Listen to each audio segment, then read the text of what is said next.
우리가 이 말씀을 보면은 굉장히 로마서 3장 말씀과 야고보서 2장 말씀을 가만히 보면은 굉장히 어폐가 있는 것 같죠. 어폐가 있는 것 같고, 로마서 3장에서는 그러니까 행위로냐 오직 믿음의 보기론이라 이렇게 이야기를 합니다. 그리고 우리가 자랑할 데가 없는데 행위로 하는 것은 없다. 그러면서 의롭게 되는 것은 믿음으로 말미암아 된 것이다. 우리가 이걸 이신득이라 그러죠. 오직 믿음으로 말미암아서 우리가 의로움을 득한다, 얻는다 이렇게 나옵니다. 근데 이제 또 쭉 넘어가지고 야고보 사도가 이것만 있으면 되는데 야고보 사도가 등장을 합니다. 그러니까 야고보 사도라는 것은 이제 예수님의 동생을 말합니다. 또 거기에다가 또 뭐 실질적으로 12사도들보다 또 권한도 없고 권위도 별로 없고 그러면 괜찮은데, 이 당시에 초대교회 때에 야고보 우리 예수님의 동생분께서 모여 필두에 선 그런 위치에 있었습니다. 그러다 보니까는 이제 이 말씀이 딱 등장을 해가지고 막 혼돈케 만들죠. 그리고 여기는 보면은 뭡니까? 아까 말했지만은 이와 같이 행함이 없는 믿음은 그 자체가 죽은 것이라 이렇게 말하면서, 혹이 말하던 너는 믿음이 있고 나는 행함이 있으니 행함이 없는 내 믿음을 보이라. 그러면서 뭡니까? 그렇습니다. 행함을 강조를 해버립니다. 그래 이러보고 이 사람이 행함으로 의롭다 하심을 받고, 이렇게 24절에 행함으로 의롭다 하심을 받고 믿음으로만 아니니라 이렇게 표현을 합니다. 이러면서 기생 라합의 예를 들어버리죠. 기생 라합이 25절에 나오죠. 할 때 행함으로 의롭다함을 받았다 이렇게 나옵니다.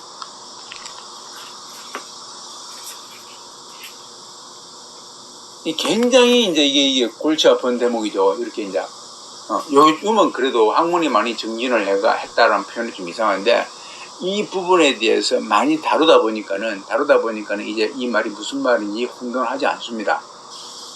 이거를 볼 때 그러면 두 개가 지금 맞는데 두 개가 있는데 두 개다가 틀린 것이 아니고 두 개다가 하나라 그랬죠. 근본적으로 두 개다 하나입니다. 그래서 믿음으로 말미암아서 분명히 구원을 받는데, 그죠? 이건 우리의 행위도 아니고 우리의 행위로 말미암아 구원받는 것이 아니고 우리가 하나님한테 믿음으로 말미암아서, 쉽게 좀 더 표현하면은요, 우리 알고 있지만은 하나님이 우리에게 믿음을 주셨을 때 그 믿음으로 말미암아서 우리가 하나님을 만나게 됩니다. 접하게 되죠. 내가 하나님을 만나는 것이 아니고 하나님이 나를 만나고 하나님이 나를 만남으로 말미암아서 오심으로 말미암아서 내가 하나님을 알게 되는 거죠. 그래서 이거는 전적인 100% 은혜로 말미암은 구원이 됩니다. 만약에 내가 마중을 나가가지고 하나님을 만나게 되면요, 이거는 100% 은혜가 안 되는 거예요. 수많은 사람들이 여기서 많이 착각을 합니다. 그죠? 이 부분만 에스만도 그렇습니다. 자기가 마중을 나갔기 때문에 여기서 이제 행위론이 나와버리죠. 마중을 나갔기 때문에 하나님 만나가 이렇게 돼버립니다. 그런데 그 사람들은요, 자충수를 두는 거예요. 100% 은혜가 아니잖아요. 그러면은 자기도 행위를 했지 않습니까? 행위를 했는데 그거는 이론적으로 그런데 말씀이 그렇게 되었으니까는 아니야. 그럼에도 불구하고 이거는 100% 은혜인 거야. 하나님이 안 주시면 못 받기 때문에 100% 은혜인 거야. 이렇게 나가거든요. 그러니까 스스로의 말 속에서 자충수가 있습니다. 그래서요, 우리가 앞으로 나아가서 하나님을 만난 것이 아니고 하나님이 오셔가지고 우리로 하여금 알게 하시고 나아가는 것조차도 우리로 하여금 하나님께서 뭡니까? 그렇게 나아가게 하신 거죠. 하셔가지고 우리가 도대체 눈이 어두워서 볼 수가 없는데 우리의 눈을 뜨게 하셔가지고 하나님의 손으로 뜨게 하셔가지고 하나님을 발견하게 하십니다. 그래서 이게 100% 은혜의 구원인 거죠. 이게 사도 바울이 지금 믿음으로 말미암아 구원받는 그 일을 말해 놓은 것입니다. 그러면은 이렇게 하는 야고보 사도가 또 이야기를 해요. 그러면 이행되기를 말합니다. 행함으로 말미암아서, 그죠? 그러면 이거는 그런데 바울이 그 글을 가만히 보면요, 뭡니까? 사도 야고보가 지금 행함으로 말미암아서 구원을 받는데, 행하니까는 내가 하나님이 원하는 걸 행했기 때문에 내가 구원받은 것이다. 의로움을 택한 것이다.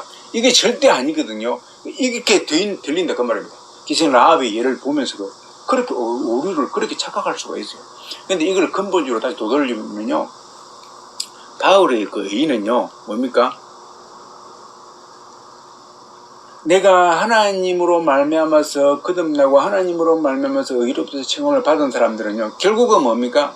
그때부터 새로운 피조물이 되어가지고 새로운 피조물로서의 과거의 삶이 아니고 새로운 피조물로서의 삶을 살아가는 겁니다. 그러다 보니까 뭡니까? 전에는 마땅히 이러한 행동을 하게 되는데 그 행동들은 사라지고 이제는 하느님이 원하는 행동이 나오는 거예요. 자연스럽게 나오는 거죠. 그래서 이렇게 행동을 하는데 어떤 사람은 나는 믿는다 하면서 자연스럽게 나와야 하는 때는 이러한 행동들이 안 나오는 거예요. 보니까는. 그래서 야고보가, 예수님의 독이 야고보가 가만히 보니까는 그렇게 주장하는 사람들이 많은 거예요. 그래서 여기에서 이 야고보 사도가, 예수님의 동생 야고보가 뭡니까? 그들의 믿음의 진위를 지금 따지는 겁니다. 그들의 믿음에 대해서 그 믿음은 뭡니까? 가짜다. 그걸 지금 말해주는 거예요. 가짜이든지 아니면은 진짜를 받은 사람은 이 행함이 없는 믿음을 한다고 하면 너희들 수치를 좀 당해라. 너희들은 지금 스스로를 한번 이렇게 점검해보고 하나님 앞에서 부끄러운 줄 알아라. 그걸 지금 슬퍼하는 거죠. 슬퍼하는 두 가지가 다 걸려있는 겁니다. 한 무리는 가짜 믿음을 지금 갖고 있다 그 말입니다. 가짜 믿음을 가지고 있고 한 무리는 진짜이면은 좀 더 적극적으로 이렇게 대시해라. 이렇게 이제 나서는 것이죠. 이걸 자, 그럼 내가 지금 하고 싶은 말은 오늘 본론은 본문은 그게 아니고 그러면 여기에서요 알 것은 야고보 사도가 이렇게 이행되기를 말했는데 이 이행되기가 반드시 증명되고 이 이행되기가 반드시 힘을 쓰려고 하면요 뭐가 전제 조건으로 있어야 되겠습니까? 이 신되기가 있어야 돼요. 그렇죠. 이 신되기가 없으면요 이행되기는요 자칫 뭡니까? 엄청난 파장을 일으킬 수가 있죠. 어마어마한 오류가 발생할 수 있습니다. 그 오류를 시킬 수 있는 그 가지수는요 무한대예요. 그죠? 그래서 이 두 중에서 뭐가 중요하냐 이런 차원이 아니고 반드시 성과 후가 있어야 돼요. 굳이 나눈다고 하면요. 그래서 먼저 우리는 이 신되기에 대한 개념이 확실히 정립이 되어 있어야 됩니다. 그래서 성경을 계속해서 말하는 겁니다. 이 신되기에 대해서 계속해서 창세기부터 해가지고 계시록까지 계속 말하고 있는 거예요. 그 순서가 있는 것이죠. 이게 그러면은 보십시오. 이 신되기와 이행되기를 수학적으로 나누면은요 필요 조건도 되고 충분 조건도 되는데 사실은 필요 조건이 되는데 충분 조건은 안 됩니다. 다시 한번 보십시오. 이신되기와 이행되기가 두 개가 있는데 이신되기는 반드시 이행되기를 낳습니다. 맞죠? 필요 조건이 맞습니다. 그런데 이행되기는 반드시 이신되기를 안 낳습니다. 충분 조건이 허락 안 됩니다. 그렇죠? 이렇게 연결되는 거예요. 그래서 선행이 반드시 이행되기가 되려고 하면 이신되기를 반드시 전제 조건으로 깔고 있어야 되는 거예요. 그죠? 깔고 있어야 돼요. 지금 제가 내가 무슨 말을 하느냐 하면요. 어떤 학자들이 우리가 구원을 이야기할 때요. 구원을 얘기할 때 우리의 처음이 중요하다고 이야기를 합니다. 그죠? 처음이 중요하다고 이야기를 합니다. 그러면서 또 뭡니까? 그 처음에 대한 여러 가지수를 나타내죠. 가지수를 나타내죠. 그래서 나는 이게 다 설명할 수가 없고 이렇게 보겠습니다. 성경을 바라볼 때에 거기에는요 성경을 볼 때는 반드시 앞부분 정면에서 바라보는 것을 먼저 선행 조건으로 깔아야 된다. 먼저 정면으로 볼 수 있어야 된다. 성경을 바라볼 때는 정면으로 보고 난 다음에 그 정면이 이해가 돼야 되는 겁니다. 정면이 이해가 되고 그 정면이 뭡니까? 완전히 뿌리를 내려야 됩니다.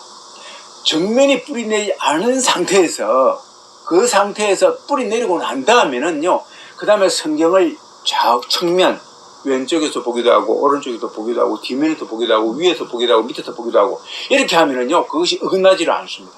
왜? 정면과 연결되기 때문에. 군문지도 그러죠. 그렇습니다. 그런데 이 정면을 모르고 있으면요 이걸 모르든지 빠뜨리지 해버리면요 옆면에서 보면은 그 옆면에서 본 거는 또 그 다음에 뒷면에서 볼 때하고 위에서 볼 때하고 다 틀려버려요. 틀려버리고 또 설령 맞추더라도 자꾸 개입이 생기기 시작합니다. 억지로 맞추는 것 같아요, 뭔가. 그죠? 억지로 맞추려고. 그게 천국관도 그러고, 구원관도 그러고, 신앙관도 그러고, 모든 게 이렇게 연결되어 있어요. 과학관도 그러고, 이것이 정면을 볼 수 있으면요, 그걸 실수 없이 볼 수가 있는 겁니다. 그런데 이 정면이 빠져버리게 되면요, 후면만 가지고, 성경의 후면만 가지고 과학을 접목을 시켜버리면은, 이 세상의 지식을 접목을 시켜버리면 이상한 것이 나와버려요. 근데 정면을 알고 딱 보면요, 절대로 흐트러진 과학, 흐트러진 이성, 흐트러진 지성이 안 나와요. 그래서 지성을 잘 접목할 수가 있습니다. 그런데 그렇지 아니하고 이걸 정면을 빼버리면요, 이상한 것이 되어가지고, 이제 뭡니까? 이상한 지성관이 생겨가지고 성경을 오용해버립니다. 성경을 오용한 구원관이 나와버립니다. 제가 하나님이 나로 하여금 체험신앙을 하면서 내가 하나님을 만나면서 제일 내가 하나님을 만났다고 확신할 수 있는 근거는요, 내가 체험한 그것 때문에 그런 것이 아니라 내 체험으로 말미암아서 나의 모든 사고방식이 성경과 딱 비교해 보니까는 내 사고방식이 성경적이더라고 말입니다. 그러면서 거기에 확신을 갖는데, 이 체험이 없다고 하면은요, 내 이 성경관이 안 나와요. 안 나오고 그렇게 볼 수 없는 겁니다. 그런데 하나님이 정말로 알게 하신 것은요, 거듭나는 사람의, 내가 주변에 있어 거듭나는 사람의 공통점이 바로 그거예요. 거듭날 때에 그 거듭남을 뭡니까? 그 거듭남으로 말미암아서 성경이 그때부터 열리기 시작하고, 성경에 있는 것들이 전부 다 내 것이 되기 시작하는데, 몰라서든 알았든 간에, 모르면 모르는 대로 알면 안 대로 본능적으로 움직이기 시작하는 거죠. 움직이기 시작하는데, 그때 예배를 드리는 것이 기쁘기 시작하고, 그때부터 이해하는 게 예배드리러 가고 싶어하고, 그때부터 천국이 사무되어지기 시작하고, 그때부터 이 땅의 것들 가치관들이 전부 다 천국으로 변화되기 시작하고, 이런 것들이 내가 성경을 몰랄지라도, 무식할지라도 본능적으로 장착이 되는 것들이죠. 이것이 뭐니까? 내가 구원받은 확실한 열매죠. 이것은 내가 거듭날 때에 하나님과 내가 만나는 그 체험을 할 때에 그때 이후로 생기는 거예요. 그러니까 우리가 그 체험의 기준이 너무나도 선명하는 거예요. 선명하고 그것은 나에게 엄청난 기쁨이 되는 거죠. 여러분 한번 보십시오. 이것이 없다고 하면은요, 이것이 정면인데 이것이 없다고 하면은요, 그러면은 뭐냐면은 내가 거듭나는 그 순간을 알 수가 없는 겁니다. 알 수가 없어요. 언제 거듭나는지를 모르는 겁니다. 그럼 어느 순간에 내가 거듭나 있게 되겠지라고 되는 거죠. 이것은 무슨 신앙이냐면은요, 어떻게 되느냐면은, 이거는 이제 거듭남을 확신할 수 없는 신앙이 되는 거예요. 그러니까 구원을 받았을 때 언제 구원받는지 확신을 알 수가 없다라고 말하는 거예요. 무슨 말인지 알겠죠? 구원을 받았는데 구원을 받는 그 시기를 우리는 확신하게 할 수가 없다라고 말하는 그 포인트에 휘말려 들어가는 겁니다. 그러면 이상한 거예요. 이상. 그 사람들은 막 하나님 만나고 기뻐한다 그러거든요. 그러면 그것도 기쁜데, 죄악이 있다가 하나님 만나는 것이 막 얼마나 기쁘다고요. 그러면 그것을 기억 못 한다는 게, 몸에서 반응을 안 나타나는 게, 그 말이 안 되는 거예요. 그것의 단초가 뭐냐면 사도행전 2장입니다. 성령이 왔을 때 12사도와 120명의 제자들은요, 확실히 그것을 느껴버립니다. 그죠? 너무나 생생하게 체험하는 거예요. 이것은요, 고넬료 과정에도 그대로 나타납니다. 베드로가 알지 않습니까? 고넬료가 지금 성령을 받고 있는 줄 알지 않습니까? 이게요, 신기해요. 근데 그걸 경험을 못 합니다. 예를 들어서 베드로가 모르면요, 고넬료 과정은 지금 안 일어나는 거고, 또 베드로도 모른다 그 말입니다. 근데 베드로 알고 있지 않습니까? 미안한데요, 지금도 똑같습니다. 하나님이 나로 하여금 그걸 경험하게 하신 거예요. 그렇지 않습니까? 근데 그걸 내만 그렇습니까? 우리 장모님이 그러지 않습니까? 똑같이 경험을 하지 않습니까? 그 이후에도 장모님은 물론 하나님의 성령을 경험할 때가 있습니다만은, 그때에 확실히 그분은 내가 하나님 만났다는 사실을 그때 깨닫습니다. 그 이전에는 그냥 형식적으로 다닌 거고, 종교적으로 다닌 거고, 그걸 안 해도 마찬가지이고, 내가 구원 상담한 사람도 마찬가지입니다. 그 하나님이 임재하심을 내가 안다 그 말이에요. 그때 상담할 때에 내가 느끼는 거예요. 아, 이 기쁨. 그러니까 맘먹어도 배부른 거죠. 그리고 그 사람 물어봅니다. 지금 너무너무 기쁩니다. 그렇게 믿으려고 했던 것이 안 믿어지는데 이는 믿어집니다. 그러면 교회 오고 싶습니다. 빨리 예배 드리고 싶습니다. 너무너무 좋아. 이것은요, 증거하고 확실히 나누는 거죠. 그런데 이 사실을 갖다가 모른다는 게 말이 됩니까? 이것이 사도행전에 나오는 성령받음이에요. 성령을 체험한 거예요. 그러니까 내가 알고 있는 믿는 사람들이 보면 전부 이렇게 예수님을 만난 거예요. 근데 그렇게 못 만난 사람들은요, 이 땅과 천국을 같이 발을 디두고 있더라 그 말입니다. 지칠 줄 알았을 때에도 같이 디두고 있더라 그 말입니다. 그 사람은 뭐냐 그 말이에요. 나하고 틀리잖아요. 갭이 있는 겁니다. 그래서 내가 자꾸 말하는 거예요. 정면을 먼저 바라봐야 된다. 그 말이요. 성경을 먼저 이게 이신득이처럼 이신득이가 뭔지를 먼저 체험하고 알아야 된다. 알고 난 다음에 후면 배우 쭉 보면요. 이거 이제 다 조합이 되면서 절대로 구원관도 흐트리지 않냐고요. 말씀들이 전부 다 조합이 됩니다. 조합이 되면서 전부 다 말씀은 귀걸이, 코걸이가 아니고 귀에는 귀걸이, 눈은 눈이, 코에는 코걸이 딱 매칭이 되어 있습니다. 눈에 그러면 눈걸이, 귀에 그러면 귀걸이가 아니에요. 이거 지 마음대로다, 그죠? 지 마음대로가 아닙니다. 하나님의 말씀은 정확하게 그 자리에 꽂혀 있습니다. 할렐루야. 근데 이걸 안 돼 있으면요, 마음대로 꽂히는 겁니다. 그러면서 그걸 갖다가 난사판 언어로 만들어버리는 겁니다. 정명화 시켜버립니다. 이게 인간의 언어가 철학에 그렇게 많이 만듭니다. 제가 그 책을 통해서 그렇게 많이 보는 겁니다. 어딘가 모르게 자꾸 걸리면서 나중에 핵심이 나옵니다. 그런데 핵심 부분에서 틀어져 버려요. 핵심 부분이 틀어져 버립니다. 이 부분이 조금 전에 말했던 그 부분이 바로 당대에 그 하나님의 역사를 일으켰던 유필드 목사님이 하신 말씀하고 똑같이 연결됩니다. 나는 그거 몰랐습니다. 그분이 그렇게 말씀하시는 거예요. 그러니까 그분은 그 말씀을 가지고 설교 때마다 거의 다 해버립니다. 예를 들어서. 근데 거기에 대해서 반론을 제기하는 사람들이 많아요. 그렇지 않습니까? 아니다 라고 이야기를 하는 거예요. 그러면 언제 있는 거 아니냐? 너 거듭나냐? 언제? 하다 보니까 거듭나 있는 겁니다. 그 사람들은 이제. 그런데 그렇지 않습니까? 아니, 당신은 지금 하나님 만나면 그렇게 기쁜데, 아니, 한 번도 못 만난 하나님 드디어 처음으로 만났는데 그때 얼마나 기쁩니까? 우리가 이상가족 상봉할 때도 첫날에 제일 기뻐요. 만나면 막 얼싸안고 눈물 오면 난리 납니다. 좀 있다가 이제 감정이 좀 가라앉죠. 그거 첫날은요 미치는 겁니다. 그죠? 한번 생각을 해보십시오. 어느 것이 상식적인지. 베드로가요 사도행전 2장에서 금마가의 다락방에서 120명이 만났을 때 그때는요 막 사기가 충전하고 지금 막 죽어도 아무 이상이 없습니다. 너무 좋아가지고. 그렇지 않습니까? 조금 지나면 약간 그것이 이제 그 진화에 따라가지고 약간 차질이 생기죠. 생깁니다. 그것이요 우리가 첫사랑이 중요한 이유가 그것입니다. 첫사랑 가지고 계속 먹고 사는 게 아니고 첫사랑을 경험했기 때문에 그 첫사랑에 대해서 우리가 사랑이 뜸하게 되면 쉽게 되면 그 첫사랑을 정확하면서 첫사랑으로 나아가자 그 말입니다. 첫사랑을 가지고 굉장히 먹고 사는 게 아니고 그거 잘못 적용해 놨습니다. 모르는 사람, 체험 안 하는 사람은 그거 체험 안 하는 사람은 첫사랑을 가지고 평생 울고 먹는다 그러는데 그게 아니에요. 우리가 연인끼리 만나도 결혼하고 난 다음에 사랑이 식어지면 우리가 당시에 연애할 때로 돌아갑시다. 그러면 다시 우리가 회복하지 않습니까? 그게 그 말이지 않습니까? 지금을 더 서로를 사랑하기 위해서 첫사랑을 경험하자 그거죠. 기억하자 그거죠. 그걸 가지고 평생 울고 먹는다가 아니지 않습니까? 그 말도 안 되게 적용을 해놨더라고요. 제가 속상한 겁니다. 기가 막히게 지성을 펴가지고 해놨는데 맞아요. 거의 다 맞습니다. 맞는데 핵심에 있어서 완전히 오고나버리죠. 그래서 야고보 사도의 말이요 100% 맞는 겁니다. 맞는데 이것만 있으면요 오류가 발생한다 그 말이에요. 반드시 정면에 이신득이가 선행할 때 야고보 사도에게 이신득이가 선행되어 있을 때만이 그 야고보 사도의 이행득이는 효력을 발휘한다 그 말이에요. 저와 여러분들이 이 사실을 명심하기를 주님을 축원드립니다. 그럴 때에 그 사람에게 이신득이가 들어가요 진짜로. 이신득이를 모르고 이행득이만 갖고 있으면 그 사람에게는 평생 가도 이신득이가 안 들어갑니다. 구원관입니다. 구원관이 그거예요. 그래서 평생에 뭡니까? 하나님의 말씀을 갖고 있는데 평생에 이 세상에서 출세하기 위해서 잘되기 위해서 성공하기 위해서 살아가는 게 그 못으로 가서 살아가는 이유가 그거예요.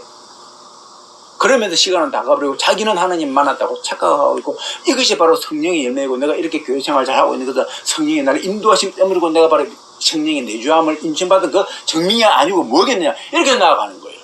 그렇죠? 이렇게 나아가는 거예요. 그런데 이러한 삶은요 당시의 유대인들이 그때 당시에 열심파들도 다 가지고 있었던 사고방식이었어요. 그들은 하나님을 만났다고 생각했습니다. 부자 청년도 그렇게 생각했습니다. 하나님을 만났기 때문에 내가 이렇게 이러한 행위가 나오는 것이고 이렇게 있게 된 것이다. 그런데 예수님 만나고 나니까 그의 생각은 완전히 틀린 것이죠. 개입이 생겨버리는 겁니다. 그러니까 거기서 예수님을 선택하지 않냐고 자기 조상을 선택해버립니다. 바리새인들을 선택해버립니다. 전통을 선택해버립니다. 그게 그거예요. 말씀의 화두예요. 화두예요. 저와 여러분들이 이행되기도 좋지만 이신되기의 그 근본 원리를 알고서 이신되기를 택하시는 그것을 실천하시는 저와 여러분 되기를 주님을 축원드립니다. 기도하겠습니다. 하나님 아버지, 그렇습니다.